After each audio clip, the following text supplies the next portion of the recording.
to talk today about how to update a product using Dropbox.com. You can go to Dropbox, and honestly, the easiest thing to do is if you've set it up with your SKU or your product name, just search for that and find the folder that it's in.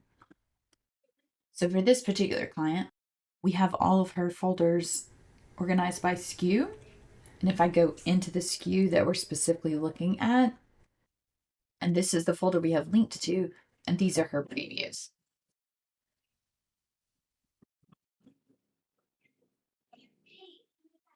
This assumes that you have linked directly to a folder. Don't delete or change that folder. Just open up the folder that you've linked to. And I put a testing version here, and I bought this product under my account, and I'll go ahead and download and show you how it downloads the testing version. I've downloaded my testing version over here, and if I unzip it, you'll see it's my testing copy.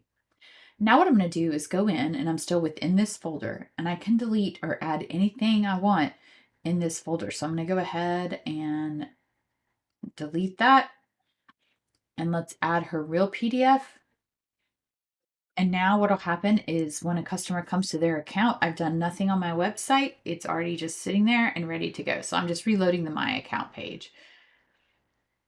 And now when I download this product and I open it, it is automatically updated to the new contents of that Dropbox folder. And I can add as many files as I want. So I'm actually gonna just add another one. You can delete and change and add as many as you want in here. And as you do that, the customer is gonna have access. So now when I unzip my folder here, you'll see that I have my PDF and my testing copy. And now, of course, I'm just gonna delete this testing copy, and all that will be left is the new PDF.